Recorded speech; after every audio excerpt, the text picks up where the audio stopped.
Welcome to the deep dive. So, you sent us something really interesting this time. It's called caseclosed.pdf. Yeah, it's by Rudolf Okonkwo. And it's Unoka's perspective, Okonkwo's father from Things Fall Apart. Exactly. Unoka, the guy usually just seen as, well, a failure, right? Yeah. The opposite of his son.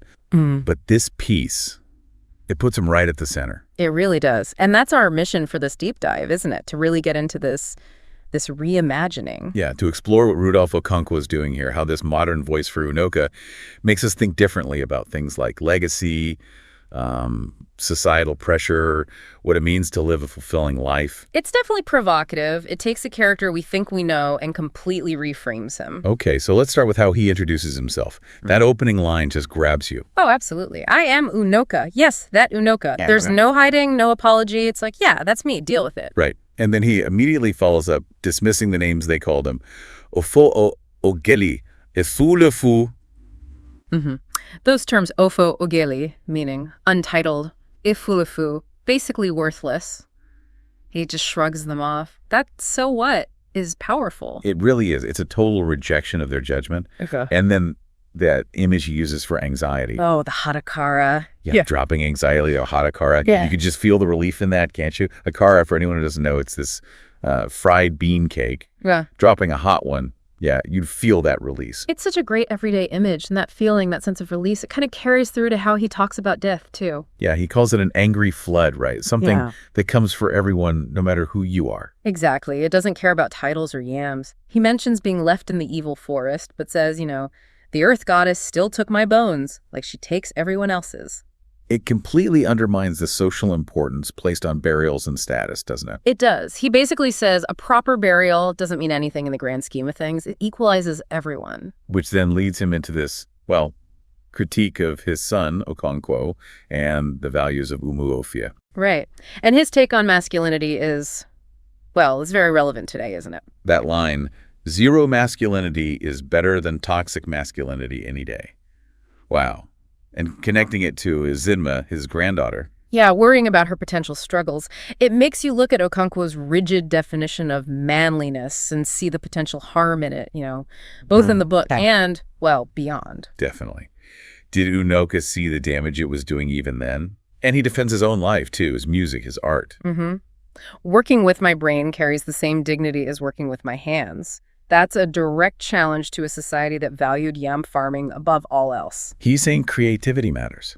Thinking matters, even if you can't, pile it up in a barn. And that perspective shapes how he sees Okonkwo's end, hanging from a tree. Such a stark image, and the fact that strangers had to take him down. Yeah, it highlights the failure of that rigid approach in a world that was changing so fast. Unoka points out that all Okonkwo's garagra, his boasting, his aggression. Right. None of it stopped the white man from coming. It didn't work. It makes you wonder, what if someone like Obiorika, who was maybe more thoughtful, more adaptable, what if he'd been the focus? Exactly. Unoka even suggests Obiorika could have been the main character in some white man's book about Umuofia.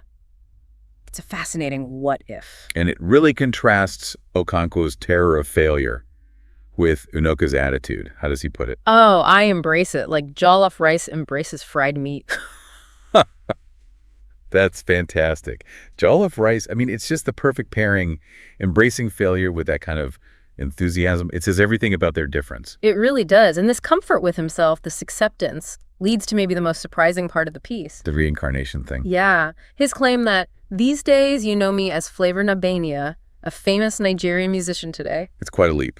But you can see what Rudolf Okonkwo is doing. Oh, definitely. It's a commentary. Unoka saying, see, the things I valued, my music, my art, they're celebrated now. People call him big baller now, he says.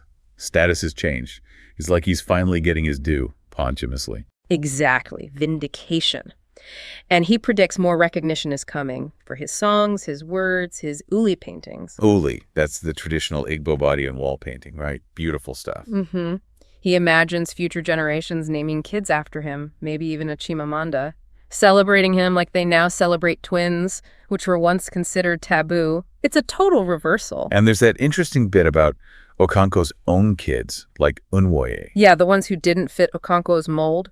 Unoka suggests they'll actually benefit from Unoka's unrecognized cultural contributions. It's quite subtle. It is. And his comment about the Mbari house, the traditional art shrine. potentially becoming a Christian shrine. The art. Yeah, that speaks volumes about the cultural shifts that happened. Which brings us to his final point, really. This idea of Okonkwo's idealism versus his own Unoka-style practicality. Right. He's not saying Okonkwo was wrong to resist the British, necessarily. No, not wrong, but maybe not. That's not it. He says the idealism liked that practicality. When Okonkwo killed the messenger, everyone just scattered. Yeah, they abandoned him. Unoka suggests maybe a different approach was needed, something more flexible, perhaps. And so his final message, it feels like it's directly to you, the listener, especially if you feel like an outsider. Accept that you are Unoka. Embrace your own path, especially if it's creative, if it doesn't fit the standard mold. It's a call for self-acceptance, isn't it? Finding peace without needing society's approval. And that ending phrase, okuawugo.